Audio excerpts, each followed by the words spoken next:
Okay, so let me first make it very clear that this is not an eviction order. The City of Cape Town came to the Western Cape High Court seeking an order for the court to compel the refugees to comply with the municipal bylaws. The City of Cape Town does not have any jurisdiction inside the church to ask for the court to evict them. So this was not an eviction order.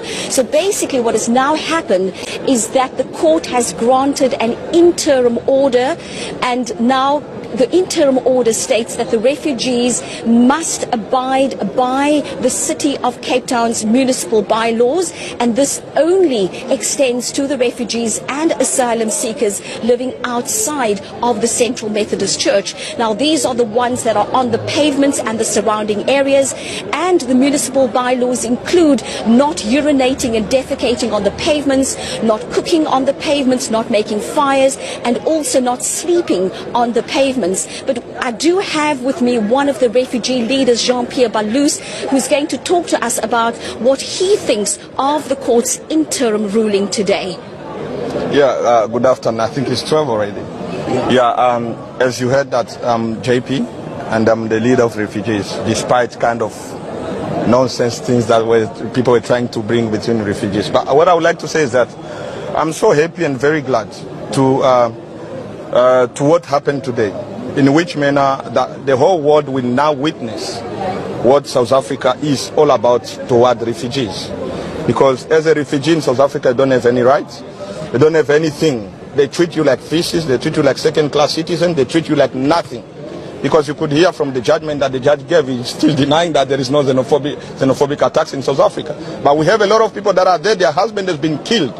He's still enforcing and trying to encourage the same blatant liars of the City of Cape Town to say that people must go to them and try to tell them of the fears or whatever that is happening in the areas where they used to live. So what I'm trying to say is that it's a big test to South African government and to the world. Remember last time in Parliament, it was during SONA. People fought there, they wanted to chase away F.W. de Klerk and citing that he has committed crime against humanity. But what is xenophobic killings, which we call xenophobic massacre of refugees? Isn't a crime against humanity, but he's still denying it. That's a judge of the High Court. He's saying there is no such kind of thing that shows that people are in danger. Or xenophobia, he did not agree with that. You understand what I'm saying? But Mr. Ballouz, yeah. the Judge Tulari did make it very clear that yes, while you are protected by the South African Constitution, you need to abide by the rules and regulations of the country, and therefore you must uphold the municipal bylaws. Yes, talking about that, that means he doesn't care about people being killed. If I ask him, can he show me any South African that has been burning refugees alive, looting their stuff, who has been convicted in any court of law in South Africa? That's the question to ask. But poor refugees, vulnerable refugees, is taking advantage of them because he's a judge, he's a South African. That's nonsense when he's talking to abide with the law and whatever. That's nonsense. What about his life when he's killed? He doesn't care because he's not his brother. They don't come from the same mother or same father. You understand? So to me, it's nonsense that he was talking. I'm sorry to say that. Upholding the law. Who is going to uphold the law? The person who's been killed? You say no. The judge is talking nonsense? It is nonsense, of course. Because how can a dead person will uphold the law? You are talking to people that are still alive. You cannot talk to people that are being killed, which is still denying the fact of people being killed in South Africa.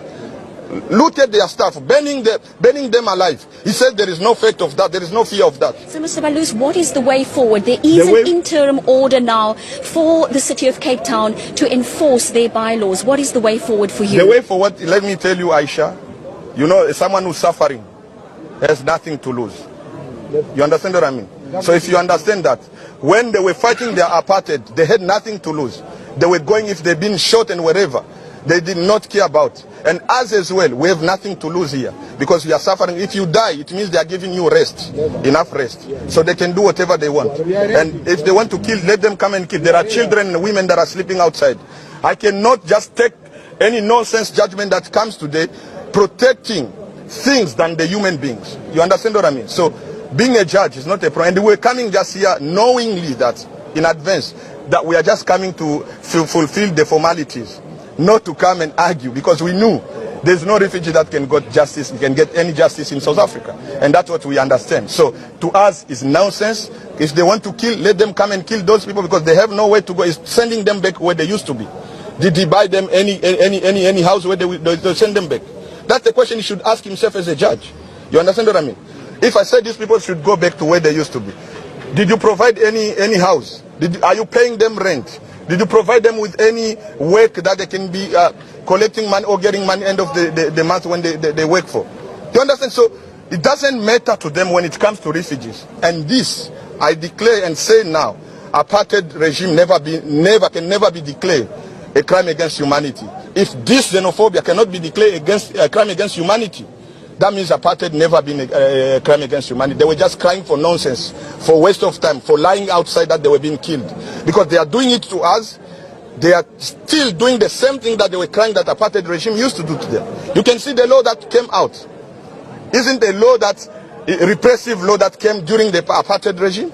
That's the same. So I don't see any difference. If the United Nations Security Council is there to judge, they must also consider this xenophobic killings of refugees and everyone that has been involved, even the judges. Remember in Rwanda genocide, even if you were just a stakeholder, you are being held accountable. Even South Africans will have to succumb, will have to undergo the same process that people are going through. Mr. Balloose, thank you so much for your time. Thank you. And Acting Judge Daniel Tulare did say that on the 17th of March, the respondents, which is the refugees and asylum seekers, will have to return to court to give reasons as to why the order should not be made final. All right.